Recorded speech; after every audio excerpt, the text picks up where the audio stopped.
Quinnipiac men's ice hockey team is buzzing an 11-game unbeaten streak in ECAC Hockey Goalie of the Month. We'll recap their trip to upstate New York. And men's basketball started MAC play this week. See how Baker Dunleavy's squad fared. Plus, Gage Kilborn is live in studio to talk about the women's ice hockey team. It's our last show of the semester. Sports Paws starts right now.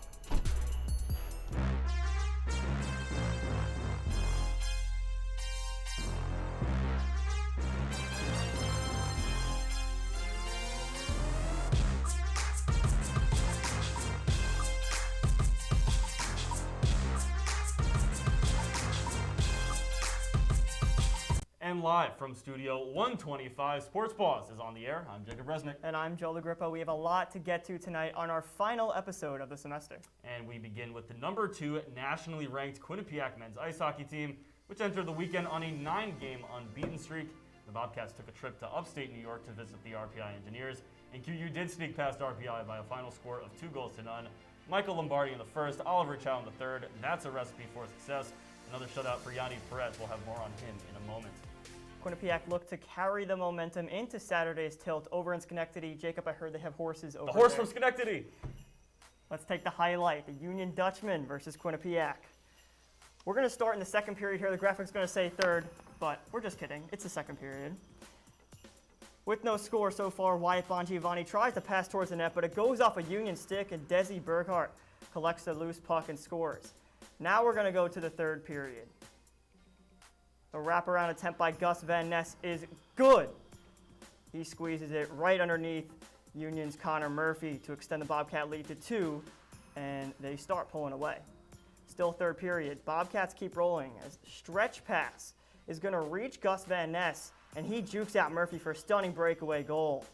It's Van Ness' second of the game. Take a look one more time here in slow motion. Beautiful goal right there. Quinnipiac 3, Union nothing. Still in the third. Christophe Filion emerges and sends the pass cross ice to Ty Smolonic, who sends it home. Bobcats up 4-0. Here again in slow motion. That's beautiful right there, Jacob. Boys are indeed buzzing. That would be your final score, 4-0. Quinnipiac on top of Union. And we alluded to it earlier, but the latest USCHO poll was released this morning, and those Bobcats keep climbing. Quinnipiac moves up to the number 2 spot, receiving 15 first-place votes behind Minnesota State's 32. It's the Bobcats' first top 2 placement since ranking number 1 back in 2016. And it was another standout weekend for Quinnipiac netminder Janine Perez. If it seemed like the first year had some extra pep in his skates, it's because he had some new hardware on the mantle. Perez was named the ECAC MAC goaltending goalie of the month for the month of November. The Quebec native recorded shutouts against Yale, Brown, and St. Lawrence, and currently leads the nation with a .859 goals against average. Perez wasn't the only men's ice hockey player to receive recognition recently. Sophomore forward Ty Smolonic will have a chance to compete for a roster spot on Team USA's U20 squad after being selected to the country's preliminary roster. Smolonic was one of 31 players invited, but only 25 of them will make it.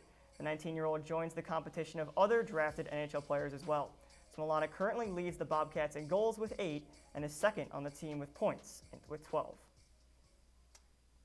The Quinnipiac men's ice hockey team is headed back to the Emerald Isle. It was announced this weekend that the Bobcats will return to Belfast, Ireland for the first time since 2016 to participate in the Friendship 4 tournament. Quinnipiac will be joined over Thanksgiving weekend 2022 by UMass Lowell, and Dartmouth. In its last trip across the pond, Quinnipiac beat St. Lawrence in a shootout before falling to Vermont in the championship game. We've talked a lot about the men's side of the ice hockey rink, but now let's shift it to the women's side. Joining us live in studio now is Q30 women's ice hockey beat reporter Gage Kilborn to break down a busy semester at the People's United Center. Gage, thanks for joining us. Finals week is approaching us and report cards are almost out on us students. So to keep the theme, let's start with your report card grades for the women's ice hockey team as it hits the holiday break. Thank you, Joe. We'll start off, of course, the women's ice hockey team coming in 15-1-2 to begin after the first half of the season, which is this program record, and that's why I'm going to give them a B+ as a rating. A 15-1-2 record, 7-1 ECAC record. Their only loss coming to Princeton, they lost 1-0, but they outshot the Tigers quite a bit in that game. However, they're going to have to. I gave them a B+ rating because they started struggling offensively near the end of the season, near the end of the first half of the season, which mainly for the offensive side, they were off to a hot start with having Alexa Hoskin and Sadie Peart being the main contributors for goals to begin the season. And now they're seeing Taylor House come in to help out, along with some of the first-year students like Anne Frederique Node and Maya Labad to help get the puck in the back of the net. Well, another one to keep in mind is Corinne Strider, the netminder transfer from Boston University, has also done a great job helping out the Bobcats here today so far. And it's been a stellar start to the season for the 12-1-3 men's ice hockey team. So, Gage, I'm going to have to assume you're handing out an A+ here, but tell us what you got. You would assume it would be an A+ for how well they've been, but I'm going to give them an A-. The reason for an A- here is because basically it's too early to tell what can happen near the end of the season. But with how great they've been riding on this hot streak, 14-0 shutout in the last 3 games they played, following their 2-2 tie to Clarkson. But being ranked second in the USCHO is a great confidence booster for Rand Pecknold and the rest of the team going forward. And the reason why I give them an A-, however, has to be because because of what they can do near the second half of the season. First half started off strong, but second half they still had to play Clarkson again, which Clarkson proved they're tough and they're worth in the People's United Center earlier this season. They fought back in that game, but they're not able to do so. They're able to force a tie overall. All right, Gage, we got one last question for you. Of course, the new year is just around the corner. What resolution should these two teams be hoping for when the calendar flips to 2022? We'll start off with women's ice hockey. The women's ice hockey team's resolution for me should be they should go to the Frozen Four. Now, this sounds like a lot to ask for this team, but I think it is a doable task for them at this moment. Currently ranked 5th in the USCHO poll as of this morning, but the big step for them right now is taking down Wisconsin on January 1st at Madison. That's going to be probably their biggest matchup of the season up to this point, and I think the biggest game prior to the postseason. And I think if they're able to win one game in the NCAA tournament, they should be able to make it to Pagula. Now, meanwhile, for the men's ice hockey team, I think that their resolution should be a national championship victory. That sounds like a lot, but I think they should be able to pull it off overall because they want to get over that hump, and they have Oliver Chow from UMass Amherst, who won a national championship with the team back in 2021 over Minnesota Duluth. So he knows what it takes to get there. All right, Gage, thanks as always for the time. We're going to step aside for a quick break. When we come back, we're going to take it to the court, checking in with the men's and women's basketball teams, plus your top 10, not 5, plays from the semester. Don't go anywhere.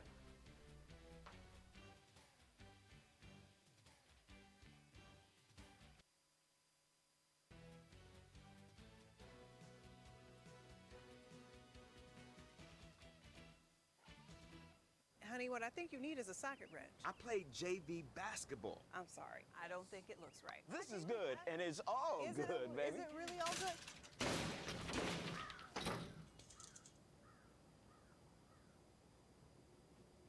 If you love me enough to routinely test your handyman skills, not to mention the strength of your marriage, then of course you'll visit nhtsa.gov/therightseat to make sure I'm in the right car seat. I'm gonna call my dad. I know what you're thinking. I need a job. I need a new career. Well, I've been there. I've been there. I've been there. I wasn't happy with what I was doing. After high school, I didn't have a plan. I just wanted to start working. I got laid off twice, but you gotta keep going. You just need the right skills. Find an apprenticeship. I found a 2-year IT program. I found a medical course online. I'm now a consultant in the tech space. You have more options than you think. You can do this. You will find something. You will find something new. I don't think that many kids in my son's school even do it. He makes fun of his friend who vapes. He would never try it. She's into soccer. She's on the honor roll. She's just not the type. No way. No way. No way. No way, my kid would never vape. Get your head out of the cloud. Today, nearly 8,000 kids will start vaping, maybe even yours. Learn about the dangers at talkaboutvaping.org. I think it's just vapor with flavor. It won't hurt my kid like cigarettes, right? Vaping is safer than smoking, isn't it? There's really not even that much nicotine in them, right? My kid? My kid Knows it's dangerous. Get your head out of the cloud. Today, nearly 8,000 kids will start vaping, maybe even yours. Learn about the dangers at talkaboutvaping.org. Welcome back to Sports Paws. The Quinnipiac men's basketball team took a 3-3 non-conference record into the start of MAC play this weekend. Started with a matchup against the St. Peter's Peacocks on Friday. Let's roll the highlights. And this is a doozy of a highlight. We'll take it straight to the second half. Here is Clarence Rupert. Step back, no good. He's going to get his own rebound. Finds Hassan Drame underneath. He's fouled. A lot of fouls in this game. And now Casey Ndefo, strong to the hoop, gets hacked and gets it to go through traffic. Now how about Kevin Marfo? He's trying to fight for the rebound underneath. Gonna get called for the foul. Like you're seeing, the fouls are the theme. Marfo hitting the floor again. St. Peter's in transition. How about Doug Eater? Pump fake into Jacob Ragoni. They call a foul on the three. Let's look at it one more time though. Was Kevin Marfo thrown down on one end? Possibly. And then did Eater jump into Ragoni on the other end? Looks like it. The fans were certainly not happy. You can hear them booing in the crowd in the background. Paige LaBerge says, no way Eater would hit the free throws. Kevin Marfo pleading his case. Help me out, ref. But some comeback time now for the Bobcats. Marfo doing his work underneath, up and under. Fouled by Ndefo. He says, what's going on? He's going to try to plead his case with the referee. And you see the officials there working it out. Come on, Stripes. What's a foul now? 41 combined fouls in this game. 18 of 23 fouls for Quinnipiac in the second half. But it's Daryl Banks to seal the deal with the three. 69-59 final score. St. Peter's takes it. After the loss to St. Peter's on Friday, our very own Ross Megalin and Jack Main spoke about what went wrong for the Bobcats and discussed potential lineup changes for Baker Dunleavy's squad moving forward. 69-59, Bobcats lose the first game of MAC play this season to St. Peter's. Welcome inside the rebound. I'm Ross Megalin. That is Jack Main. And Jack, we've seen it a lot this season, but it's carrying over into MAC play now. What struggles are the Bobcats dealing with? Well, the first thing that we can point to, Ross, is the three-point shooting. 22% from deep today, completely unacceptable for what was once one of the best three-point shooting teams in the country. Matt Belong, best player on the court today. He dropped another 20-burger for this team. Kevin Marfo pulled down 20 boards, a season high for him. But Jacob Ragoni with just 5 points and the lowest plus-minus rating on the team today. Coming into the season, Ragoni was supposed to be that guy for Baker Dunleavy that he could count on time and time again. So far, he has not been that guy. He's been outplayed by Savion Lewis, Matt Blanc, and Tyrese Williams. All right, so take us now inside the brain of Baker Dunleavy. We'll name you Baker Dunleavy for the moment. Do you see any lineup changes coming in the near future for this Bobcats team? Well, in the press conference, Baker did say that it is early enough in the season where they could manipulate the lineup, and I definitely see Savion Lewis making a return to the starting five. Look, transfer guard Desi Jones, he came in here, and he was supposed to be the guy that was going to take the reins because Savion struggled last year, and now all of a sudden, off the bench, Savion has been probably the biggest bright spot for this team so far. The other thing that I could see is I could see Brendan McGuire getting more time. If Desi continues to struggle, and let's say Savion struggles coming back into the starting lineup, then we definitely could see Brendan McGuire making a bigger impact heading into MAC play. All right, the Bobcats have a quick turnaround. They go to Manhattan on Sunday as MAC play continues. Again, that's Jack Main. I'm Ross Megalin. This has been The Rebound on Q30 Sports. And after that loss to St. Peter's, the Bobcats needed to bounce back against Manhattan on Sunday. Was Baker Dunleavy's squad up to the task? Well, a 90-73 win shows that they were.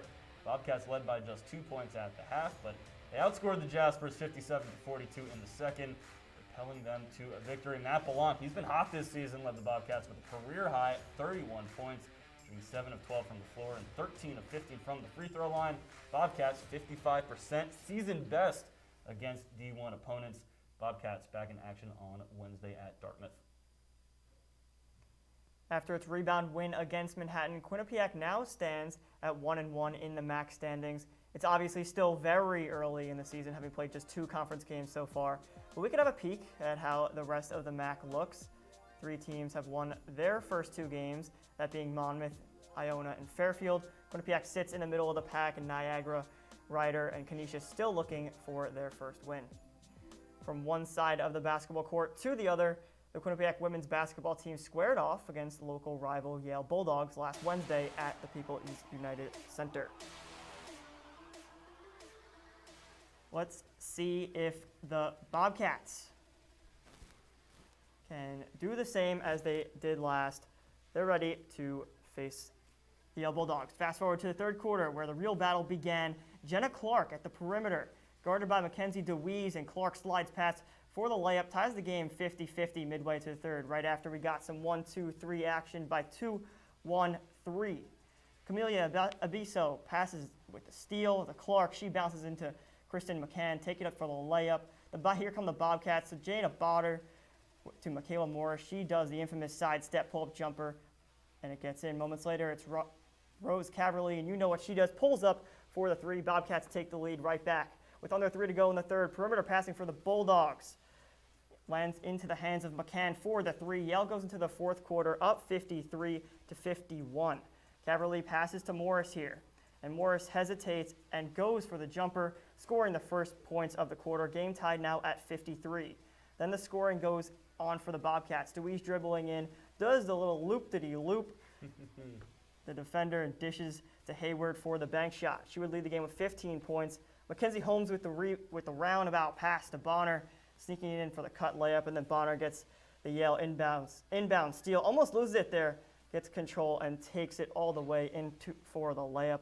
Yale scores again, but was not able to capitalize. Quinnipiac wins at home 61-59. Another season, another year of lofty expectations for the Bobcats. Q30 women's basketball beat reporter Kylesia Smith caught up with head coach Trish Fabry and last year's MAC Player of the Year, Mackenzie DeWeese. Take a listen. Thanks, guys. I'm here with the Bobcats themselves. I have 27th season head coach Fabry, and I also have reigning MAC Player of the Year, senior guard Mackenzie DeWeese.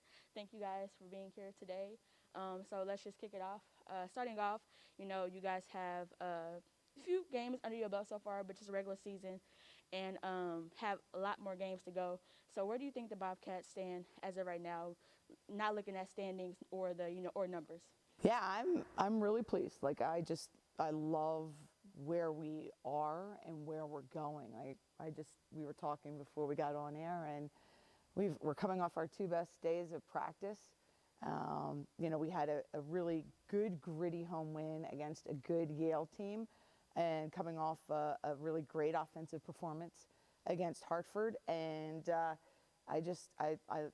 our last 2 practices, we're hitting a different level and loving our improvement within individuals and as a team. So a really good couple of days of practice, and excited about where we're going with the season. You want to add to that? Yeah, I think we're excited. We're very much one game at a time group.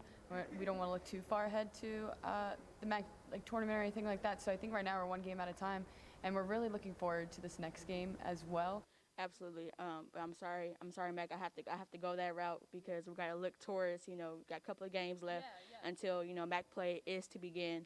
So tell me about December 13th, because I feel like that's a matchup that I feel like we're all looking forward to against Ryder. You guys failed to them in the MAC tournament last year, unfortunately. But just tell me about that date and what you guys are looking forward to. Yeah, that game resonates with me a lot, and Coach knows that as well. So I think I've kind of took that game and put it behind me when it started this year, because this is a new year, this is a new team, and you got to treat this season as if we're going to win the MAC tournament.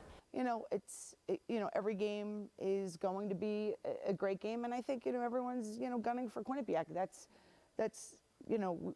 it's a burden that we want. But again, Max said it best: one game at a time. We know what happened last year. We'll use it positively, but it's not something that we kind of ruminate over. It's a new year, new team, and just where we are right now, we know the assignment. Sounds good. So this is a holiday-themed show, and Mac already answered, but you can answer again. But to Coach, what is on your Christmas list for this Christmas? Well, it's not on my list, my family is desperately getting me up to speed and updated on technology. So it is a new phone and a new Apple iWatch. So I think they're a little embarrassed with what I'm kind of using currently. So I think that's coming under the tree. Absolutely, absolutely, Mac. What's yours? Oh, this will be no shock to Coach. What I want for Christmas is I have celiac disease, so a bunch of gluten-free cookies, pies. I'm a huge sweet tooth. I love chocolate, so I want as many sweets as I possibly can. Well, there you have it. Thanks, guys, for being here. Make sure you tune in. They will be matching up against Northeastern and Providence, but December 13th is the day to make sure you tune in against Ryder. Thank you, guys. Back to you guys at the desk. And after almost a week off, the Quinnipiac women's basketball team will look to push its win streak to 3 games tomorrow night against Northeastern. The Huskies come into the contest at 6-2, while the Bobcats sit at 4-3. However, history is on Quinnipiac's side as it owns a 4-2 record against Northeastern since their first meeting in 2000, and the Bobcats have come out on top in the last 3 matchups. A win for Quinnipiac will extend its winning streak to 3. I believe there's going to be one sports leadership class in attendance at that game. You might see us in the stands there tomorrow. We're going to take one last break, but don't go anywhere. We'll check in with the indoor track and field team, plus your top 10 plays of the semester, all that on the other side.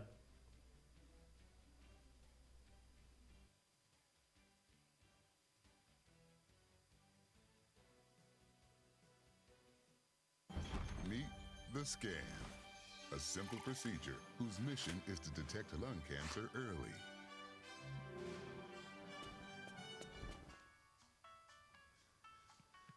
I'm here to save you. But I feel fine. That's great, but you may still be at high risk for lung cancer. Oh man, that's a new fence. If you smoke, early detection could save your life. Learn more at savedbythescan.org. Type 2 diabetes can have a big impact on your life, but how can it be prevented? Well, the first step is knowing if you have prediabetes, a serious medical condition that puts you at high risk for type 2 diabetes. 1 in 3 American adults has prediabetes, but more than 80% don't know they have it. The good news is, prediabetes can be reversed, and for many people, healthy changes in their daily routine can make a big difference. Take the 1-minute risk test today at doihaveprediabetes.org. Maybe you can make retirement happen. After all, you made home ownership happen. Homeschooling yourself on loans, beefing up your credit score. So I'm pre-approved. You were like, yes! Sorry. Color coding listings, ticking boxes, and flushing every toilet in a 20-mile radius. Home sweet home. You aced house hunting. Now get the tips you need to get on track at aceyourretirement.org. When we adopt a shelter pet, we discover they're a unique mix of all kinds of things. Come on, Jules, spot on this last one. There it is.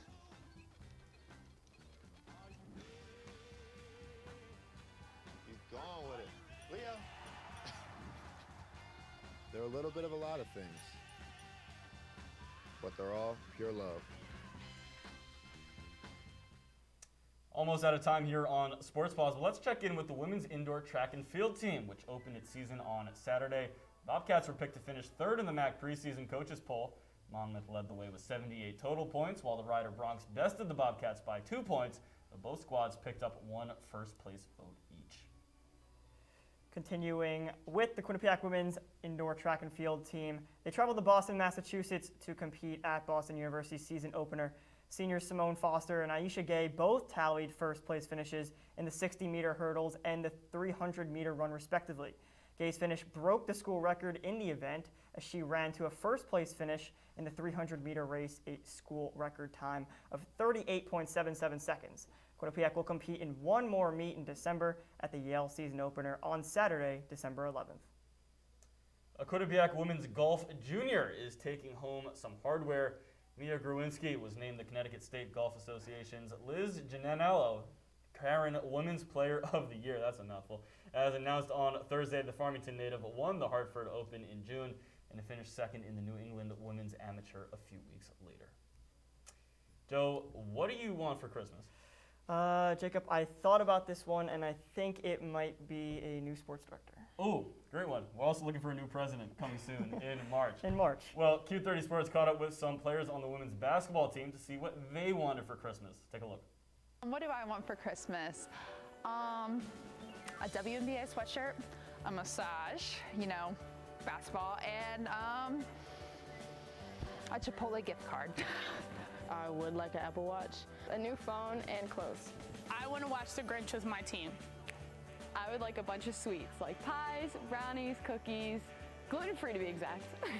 I want to spend time with all of my siblings and my parents, see my dogs, and I really want some new shoes, preferably the black and white Dunks if my mom and dad are listening.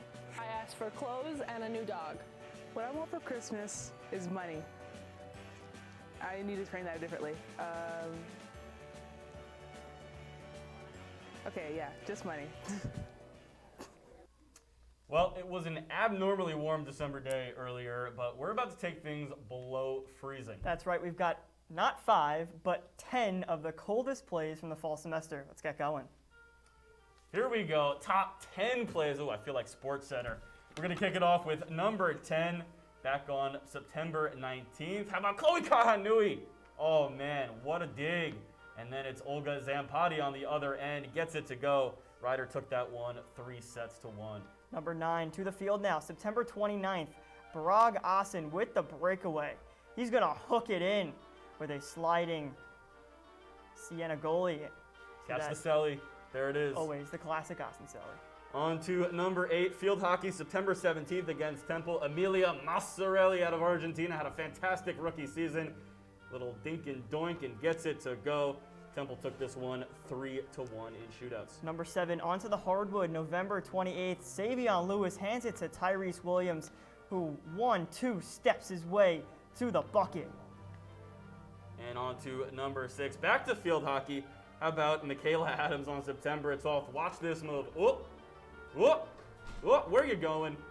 Nice play. Lafayette won that one 2-0. Number 5, on the ice now, October 30th.